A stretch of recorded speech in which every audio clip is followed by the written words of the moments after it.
नमस्कार, मी राजेंद्र होंजे आहे. IBN Lokmat special मध्ये तुमचं सगळ्यांचं स्वागत. आज शिवसेनेने त्यांचा मुंबई महापालिकेसाठीचा वचननामा जाहीर केला, प्रकाशित केला.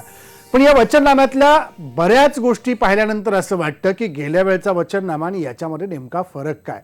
स्वतः खुद्द उद्धव ठाकरे देखील म्हणाले गेल्या वेळच्या वचननाम्यातल्या बऱ्याचशा गोष्टी आत्ताच्या गोष्टी या सारख्याच आहेत. बघणार आहोत खरंच काय करून दाखवलं.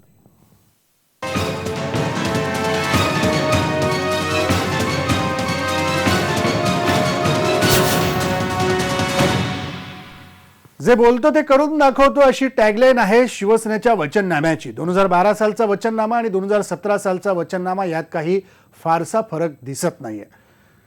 या वचननाम्यात शब्दांची मांडणी बदलली तर वचन मात्र तीच आहेत. दोन वचननाम्यामध्ये तोचतोचपणा मुंबईकरांच्या लक्षात आलेला आहे. पाहूयात शिवसेनेचा यंदाचा न बदललेला वचननामा. साहजिकच आहे, काही गोष्टी तुम्हाला वाटतील की त्या गेल्या वचननाम्यातही होत्या.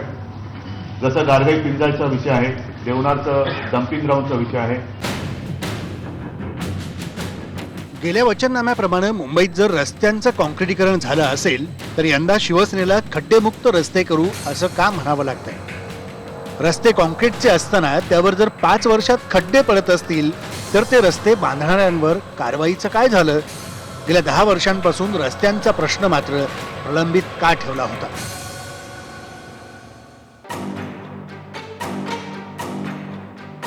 गेल्या 10 वर्षांपासून मुंबईकरांना 24 तास पाणी देण्याचं आश्वासन दिलं जात आहे. पण अजूनही मुंबईला 24 तास पाणी मिळत नाही हे वास्तव आहे. वाढती लोकसंख्या आणि त्यानुसार पाण्याचं नियोजन का केलं गेलं नाही हाही प्रश्न आहे. 24 तास पाणी देण्याचं दिवा स्वप्न आपण कशासाठी दाखवतोय.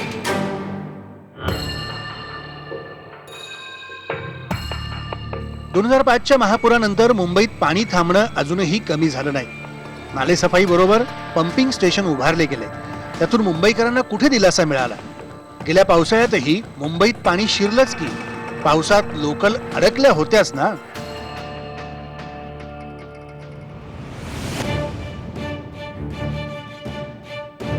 चेंबूर मानखुर्द इथल्या देवनार डम्पिंग ग्राउंडचा प्रश्न अजूनही प्रलंबित आहे.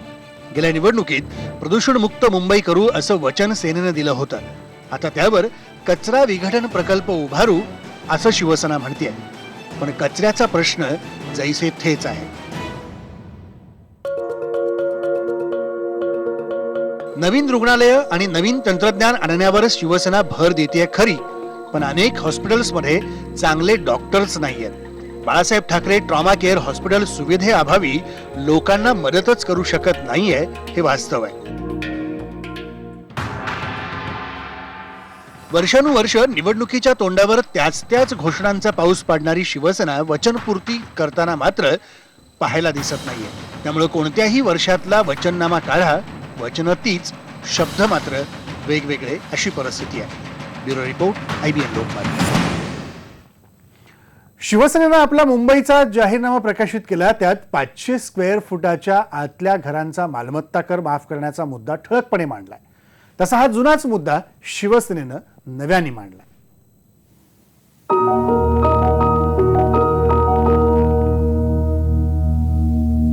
मुंबईतली सुमारे 65% लोकसंख्या ही झोपडपट्टीत राहते.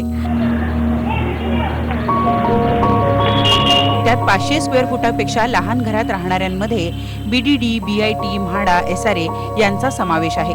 शिवाय अल्प उत्पन्न असलेल्या आणि लहान घरांमध्ये राहणाऱ्या लोकांना मालमत्ता कर आधीच कमी आहे. त्यात छोट्या घरांमधून पालिकेला मिळणारं उत्पन्न सुद्धा कमी आहे. BMCचं मालमत्ता कराचं वार्षिक उत्पन्न 4,500 कोटी रुपये आहे. 500 स्क्वेअर फुटाच्या घरांना कर माफ केल्यास 500 कोटीचं नुकसान होणार आहे. इतर उत्पन्नाच्या मानानं पालिकेसाठी ही रक्कम छोटी आहे. शिवसेनेनं या प्रस्तावाला आधी विरोध केला होता. निवडणुकीच्या तोंडावर मात्र पुन्हा एकदा याच मुद्द्याला प्राधान्य देण्यात आलंय. मालमत्ता कर माफ करण्याचा मुद्दा पुढे करून सेना लोकांची फसवणूक करते असा आरोप मनसेनं केलाय. प्रॉपर्टी टॅक्स रद्द करावा का ठेवावा हा राज्य सरकारचा विषय, हा महानगरपालिकेच्या अखत्यारीत येतच नाही. महापालिका अधिनियम 1888 चॅप्टर 8 मधल्या कलम 139 अनुसार हा अधिकार राज्य सरकारचा आहे. त्यामुळे ही अशी खोटी वचनं ही 2012ला पण दिली. त्यांनी सांगितलं मुंबईत आम्ही 500 वायफाय स्पॉट तयार करू. कुठला एकतरी स्पॉट तयार केला का? 500 स्क्वेअर फुटाच्या आतमधल्या घरांना मालमत्ता कर रद्द करण्याचा प्रस्ताव यापूर्वीच शासनाकडे विचाराधीन आहे. काँग्रेसचं सरकार असताना या संदर्भातल्या काही महत्त्वपूर्ण अटी मान्य केल्या गेल्या होत्या, तर काही अटींना भाजप सरकारनं मान्यता दिलेली आहे. त्यामुळे शिवसेनेचं या मुद्द्याला आपल्या जाहीरनाम्यामध्ये लिहिणं म्हणजे आयत्या बिळात नागोबा असल्याची प्रतिक्रिया अनेक जण व्यक्त करतायत. जीएसटी लागू झाल्यानंतर पालिकेचं सर्वात मोठं उत्पन्न म्हणजे जकात रद्द होणार आहे. ही उणीव भरून काढण्याचा मार्ग अजूनही पालिकेनं शोधलेला नाही. त्यामुळे जाहीर केलेली ही वचनं सेना पाळणार का, हा सगळ्यात मोठा प्रश्न आहे. Pranali Kapse, IVN Lokmat, Mumbai. Dumping ground हटवण्यासंदर्भात सत्ताधाऱ्यांचे अनेक वचननामे मुंबईकरांनी बघितले. मात्र प्रत्यक्षात देवनार डम्पिंग ग्राउंडची समस्या अजूनही सुटलेली नाही. या कचरा डेपोमुळे जे काही प्रदूषण होतंय ते इथल्या नागरिकांच्या आरोग्याला घातक ठरतंय. शिवाय सातत्यानं लागणाऱ्या आगीमुळे संपूर्ण मुंबईकरांवर प्रदूषणाची टांगती तलवार कायम आहे. पालिका निवडणुकीसाठी शिवसेनेनं वचननामा प्रसिद्ध केला. यामध्ये देवनार डम्पिंग ग्राउंडवर कचरा विघटन प्रक्रिया प्रकल्प सुरू करण्याचं आश्वासन यावेळी सेनेनं दिलंय. मात्र प्रत्यक्षात डम्पिंग ग्राउंड संदर्भातील मूलभूत प्रश्न सुटलेले नाहीयेत.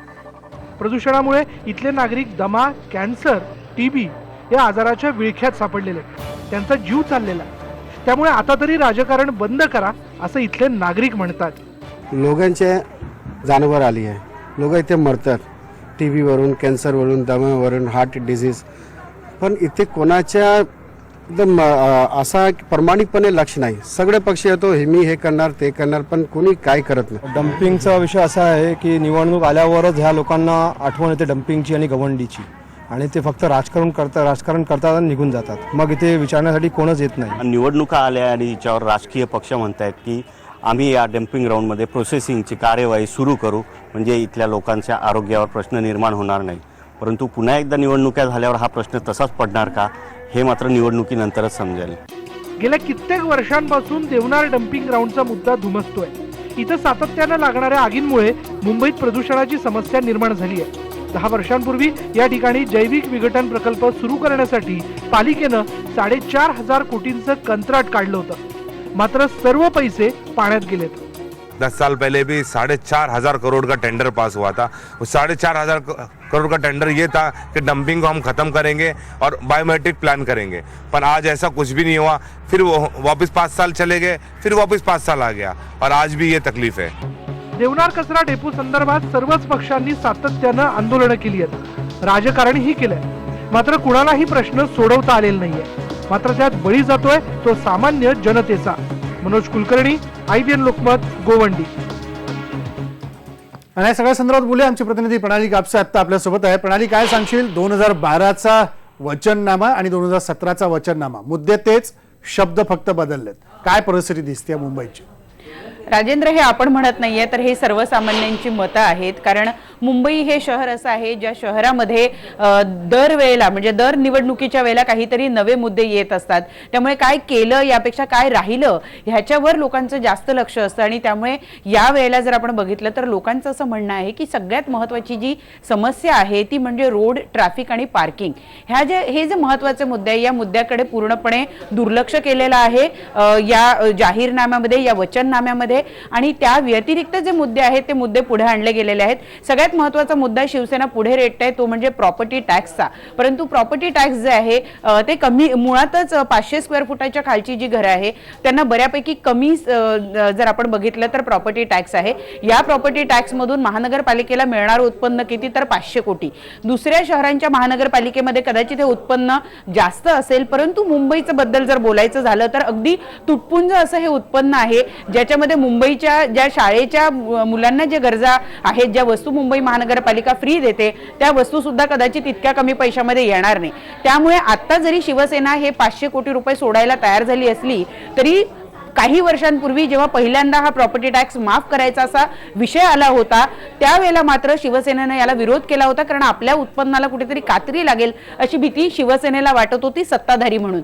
परंतु यावेळेला मात्र तोच मुद्दा त्यांनी सगळ्यात आधी आणलेला आहे आणि त्या मुद्द्यावर ते म्हणतायत की आम्ही 500 स्क्वेअर फुटाच्या खालची घरं जी आहे त्याचं प्रॉपर्टी टॅक्स माफ करू. मुळात हे उत्पन्न 500 कोटी आहे, जे मुंबई महानगरपालिकेसाठी फार मोठं नाही. बरोबर. कदाचित एखादा दुसरा मार्ग मुंबई महानगरपालिका शोधेल, पण तुर्तास तरी असा शोधलेला दिसत नाही.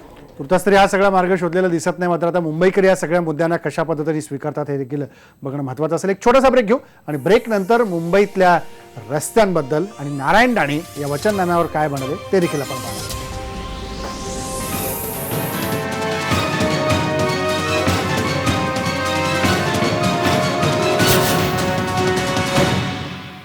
मुंबईतल्या रस्त्यांनी जगभरात नाव काढलं अशी चर्चा ऐकली होती. चांगल्यासाठी नाही तर वाईटासाठी. कारण गेल्या काही वर्षात रस्ते हे फक्त भ्रष्टाचाराचं कुरण बनलेत आणि पुन्हा एकदा शिवसेनेनं आपल्या वचननाम्यात रस्त्यांचा उल्लेख करून सर्वसामान्यांच्या जखमेवर मीठ चोळण्याचा प्रयत्न केला. मुंबईत कुठेही गेलात तरी एकतर तुम्हाला रस्त्याची चाळण झालेली दिसेल किंवा ठिगळं लावल्यासारखे कुठे पेवर ब्लॉक, कुठे अस्फाल्ट, तर कुठे सिमेंट लावलेले दिसेल. कारण BMCचे अधिकारी आणि सत्ताधारी दोघांनीही मुंबईच्या रस्त्यांना प्रयोगाचा उंदीर बनवलाय. त्यामुळे दरवेळेला नवे तंत्रज्ञान, नवी पद्धत, नवे टेंडर, पण रस्ता मात्र तसाच, अशी परिस्थिती होते. गेली 22 वर्ष शिवसेना भाजपा युतीचं सरकार आहे. मग मी रस्ते करीन, मोफत बस सेवा देईन, मी हे करीन ते करीन. मुंबईचा सामान्य नागरिक म्हणून मला असं वाटतं की 22 वर्ष झाली तुम्ही हे काहीच केलं नाही आहे, बरोबर. आत्ता तुम्हाला का करावं असं वाटतं आणि हे करण्यापासून तुम्हाला 22 वर्ष कुणी अडवलं होतं? शिवसेनेनं 2012ला रस्त्यांसाठी मास्टर प्लॅन बनवला होता. 6 वर्षात 7,000 कोटी रुपये खर्च करून मुंबईतले सर्व रस्ते नवे बांधले जाणार होते. त्यात सिमेंट आणि अस्फाल्टच्या रस्त्यांचा समावेश होता. गेल्या 5 वर्षात तब्बल 10,000 कोटींची कंत्राटं काढली गेली, पण रस्ते मात्र तसेच राहिले. इतकंच नाही तर रस्ते घोटाळ्यात BMCच्या अधिकाऱ्यांसह कंत्राटदारांना अटक सुद्धा झाली. आता शिवसेनेनं पुन्हा एकदा रस्ते खड्डेमुक्त करण्याचं आणि कोस्टल रोडचं आश्वासन वचननाम्यात दिलंय.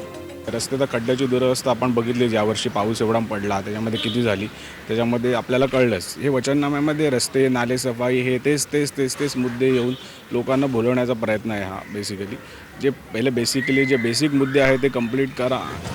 म्हणूनच 2012ला करून दाखवलं म्हणणाऱ्या शिवसेनेला नेमकं काय करून दाखवलं असा प्रश्न मुंबईकर विचारतायत. प्रणाली कापसे, IBN लोकमत, मुंबई. सध्या शिवसेनेचं नेतृत्व गोंधळलेल्या स्थितीत आहे. त्याचंच प्रतिबिंब वचननाम्यात उमटल्याचा टोला काँग्रेसचे नेते नारायण राणे यांनी आपल्यासोबत काँग्रेसचे ज्येष्ठ नेते नारायण राणे आहेत. आपण त्यांच्याशी बोलत. आज शिवसेनेने त्यांचा जाहीरनामा केला आणि म्हणाला की हे वचननामा आहे, जाहीरनामा नाही आहे. तुम्ही त्यात मुद्दे पाहिले असतील, काय वाटतं एकंदरीत ह्या सगळ्या मुद्द्यांकडे बघून? शिवसेनेने आज मुंबई महानगरपालिकेसाठी आपला वचननामा जाहीर केला आहे. ते जाहीरनामा म्हणत नाही, वचननामा, जो कधीच पुरा केला जात नाही. आज जाहीरनामा मी पाहिला. मला आहे ना विचारायचं आहे शिवसेनेला, गेली 22 वर्ष सत्तेवर आहात, हे आत्ता गोष्टी करू म्हणताय, ते ह्यापूर्वी का नाही गेल्या? छोट्या गोष्टी, ह्या का फार मोठ्या गोष्टी नाही आहेत. बरं, हा पहिलाच जे 500 ते 700 चौरस फुटापर्यंत घरांना मालमत्ता करतो सूट, अरे वाढवली तुम्हीच. वाढवताना मुंबईकरांना, मध्यमवर्गीयांना, गरिबांवर भार टाकतोय आपण, याची जाणीव झाली नाही का? करून दाखवणार. आता बाळासाहेबांची गोष्ट वेगळी होती. साहेब बोलायचे तसे वागायचे, तसा माणूस आता शिवसेनेत नाही आहे. त्यामुळे हे सांगतात आम्ही बोलतो तेच करून दाखवतो. मला पटतं का? म्हणतंय मला पटत नाही. मी त्याच्यावर म्हणतो, बोलतो तेच करून दाखवत नाही, त्यालाच शिवसेना म्हणतात. असं म्हटलं तर योग्य होईल. गोंधळ म्हणजे त्या मुख्य जे आहे शिवसेनेचे कार्याध्यक्ष आहेत तेच निर्णय घेतात. आता ते बाकी कोणाचं ऐकतात ते मला का माहीत नाही, पण गोंधळ त्यांच्यात आहेत. व्हिडिओ जर्नलिस्ट गणेश शाळेसोबत विवेक कुलकर्णी, IBN लोकमत, मुंबई. आणि या सगळ्या संदर्भात बोलूया. स्वाती लोखंडे आमची प्रतिनिधी आता आपल्या सोबत आहे. स्वाती, काय सांगशील की रस्त्यांच्या बद्दलचा वारंवार उल्लेख 2007ला असेल, 12ला असेल किंवा आता 17ला, म्हणजे 10 वर्षात सातत्याने केले गेलेले आहेत, पण मुंबईतले रस्ते काही सुधारलेले दिसत नाहीत. नक्कीच राजेंद्र, 2015 सालचा जर आपण बघितलं तर साधारणतः कितीतरी शे लोकांना आपल्या या रस्त्यांच्या अपघातामध्ये जीव गमवावा लागला होता.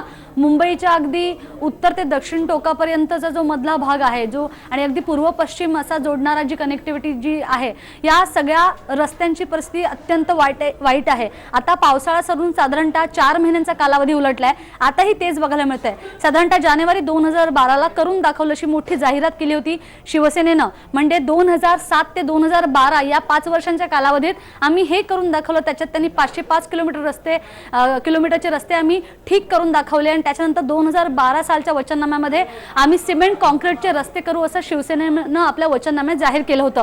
पण मग पुन्हा म्हणजे साधारणतः हे 10 वर्ष आणि आता आणखी पुढच्या 5 वर्षासाठी 2017 सालच्या या वचननाम्यात पण पुन्हा एकदा सेनेला हेच म्हणावं लागतंय की आम्ही रस्ते हे खड्डेमुक्त करू.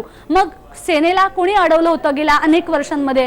काय नेमका प्रॉब्लेम होता? कारण सत्ता तर सेना आणि बीजेपीची आहे आणि सेना साहजिकच आहे, संख्याबळ जास्त असताना मग कोणतंही एखादी निविदा जरी पास करायची असेल किंवा एखादं कंत्राट जरी हे करायचं असेल तर त्याच्यावर शिवसेनेचा नेमका होल्ड राहिला. कारण स्टँडिंग कमिटी हे त्यांच्याकडेच राहिलेली आहे, जी या सगळ्या खर्चांची जी काही बेरीज आहे, वजाबाकी हे सगळं किंवा हे डिसिजन करते. त्यामुळे नेमकं झालं काय असं की पुन्हा पुढच्या 5 वर्षांसाठी सेनेला पुन्हा रस्त्यांचा मुद्दा घेऊन पुढे यावं लागतंय. खरं तर मास्टर प्लॅन बनवला गेला 7,000 कोटींचा आणि त्यातही गेल्या 5 वर्षामध्ये 10,000 कोटींच्या आसपास खर्च केला गेला किंवा निविदा काढल्या गेल्या, टेंडर काढले गेलेत. अशा परिस्थितीमध्ये पुन्हा एकदा सेना सामोरं जाते या मुद्द्याला घेऊन. आणि खरंच मुंबईकरांनी यावर विश्वास ठेवावा का हा प्रश्न इथे निर्माण झालाय की सेनेने आज वचननामा सगळा प्रसिद्ध केला, प्रकाशित केला आणि त्यातले वेगवेगळे मुद्दे उपस्थित करत असताना खुद्द पक्षप्रमुख उद्धव ठाकरे म्हणाले की गेल्या वेळचे बरेचसे मुद्दे तुम्हाला याच्यामध्ये दिसतील, म्हणजे गेल्या 5 वर्षात काय नेमकं काम केलं हाच खरा कळीचा मुद्दा. धन्यवाद स्वाती या सगळ्या माहितीबद्दल. शिवसेनेनं खरंच काय करून दाखवलं हा आता इथून त्यांच्या खऱ्या अग्नी परीक्षेचा काळ असेल. युती होणार की नाही होणार याचं प्रश्नचिन्ह कायम असताना प्रकाशित केलेला वचननामा हा नेमका काय सांगून जातो याचा विचार मात्र मतदारांना करावा लागेल. इथंच थांबू.